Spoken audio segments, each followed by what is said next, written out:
बाबा सिद्दीकींनी त्याचा उल्लेख केला।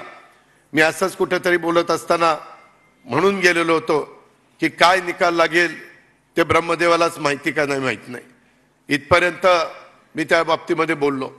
आपण प्रयत्न मित्रांनो केला, परंतु वेगवेगळ्या प्रकारच्या अडचणी होत्या। मागच्या काळामध्ये भाजप शिवसेना युतीच्या 41 जागा आलेल्या होत्या। राहिलेल्या 7 मध्ये एक आपण पुरस्कृत केलेली नवनीत राणाची होती, त्याच्यामध्ये ती पण त्यांच्याकडे गेल्यामुळं ते म्हणले आता ह्या आमच्या पक्षात आलेल्या आहेत, त्याच्यावर ती सोडावी लागली। अशा 42 जागा सोडाव्या लागल्या। राहिलेल्या 6 जागांच्या बद्दल आपल्याला सगळा इतिहास माहिती आहे, त्या खोलात मी जास्त जात नाही। आताही काल वेगवेगळ्या प्रकारच्या बातम्या टीव्हीवर चाललेल्या होत्या। मीडिया देखील आम्हाला विचारत होता, वेगवेगळ्या पद्धतीनं कारण नसताना गैरसमज पसरवण्याचं काम हे काही जण करत होते।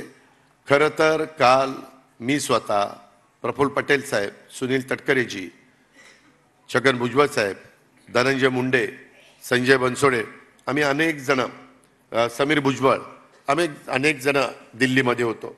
आम्ही सगळेजण सकाळपासून एकत्रपणे चर्चा करायचो।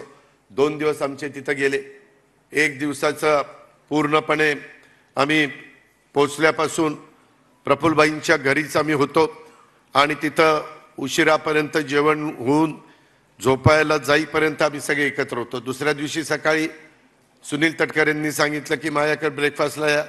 तिथपासून दुपारच्या जेवणाच्या पर्यंत संध्याकाळी पार्टी आपल्या दिल्लीच्या कार्यालयामध्ये जाईपर्यंत आम्ही सगळेजण एकत्र होतो।